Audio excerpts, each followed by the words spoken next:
Tignan niyo tong Natalia, napakadaya. Hindi inaatake ng Torre. Kahit nasa loob na siya ng range, tumitipi-tipi pa nga eh. 4 minutes na yung game niya na. Alamin natin ang katotohanan. Kung ito ba'y bug or cheat? Para malaman natin, sinubukan ko muna ito sa practice mode. Ang video nga pala na ito ay galing kay Titan. May skin ka sa akin, i-follow back mo ko. So inintay ko munang mag-spawn yung Torre. Kasi mga 22 seconds bago maka-atake yung unang Torre eh. Paus pa nga ako guys.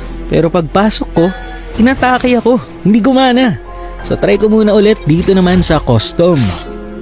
So ayun, pumasok ulit ako sa range at inatake pa rin ako. Na-detect pa rin ako. So paano nga ba niya nagagawa ito? Kaya naman chinek ulit yung video niya. At base doon sa mga Torre sa game na yan, ito ay rank game. Kasi merong gold plate lahat ng Torre. Dahil dyan, nag-rank game na rin ako para masubukan. Nag-pick na ako ng Natalia. Shoutout sa mga kalaban at kakampi ko. Eto na, pupunta na ako dun sa Torre.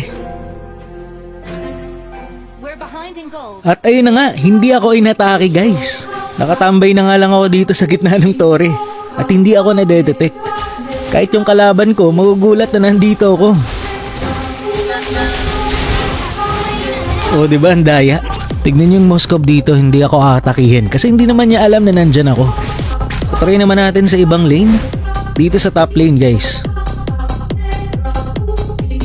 At ayun, hindi rin ako inaatake ng Torre. Basta naka-env pa ako. Pero dito sa bot lane, inaatake ako. Ibig sabihin, gumagana lang ito sa rank game. Alamin natin kung bakit. Kaya lang talo kami dito sa game na to. Pero the next game, sila ulit yung nakalaban ko.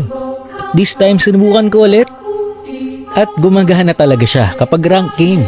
Tinry ko rin dito sa second tower kung gumagana ba.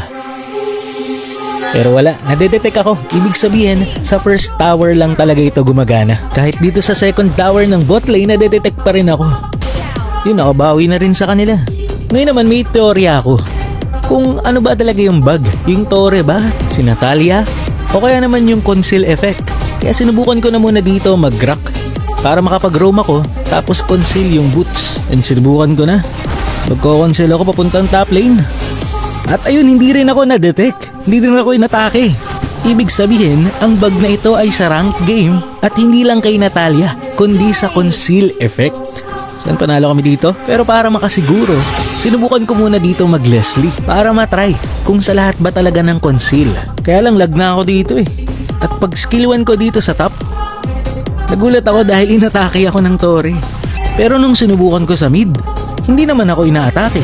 Dahil dyan na-gets ko. Naintindihan ko na dalawang Torre lang ang nagbabag sa rank game kapag ikaw ay nagko-conceal. Yung mid lane, tapos depende kung top lane or bottom lane, maalin. Kung makikita nyo dito, hindi rin ako nadedetect sa bottom lane. Kaya naman na-conclude natin na ito ay isang uri talaga ng bug. Dahil doon sa Battlefield Draft, yung fortified, na lahat ng Torre ay merong gold. Dahil sa Battlefield adjustment na yan, nagkaroon ng bug sa rank game. Kasi sa rank game lang merong Battlefield adjustment. Hindi pa naman permanent yung adjustment na yan, kaya maayos lang din to. So may nasolve na naman tayong misteryo. Maraming salamat sa panonood, and to God be the glory. Awesome.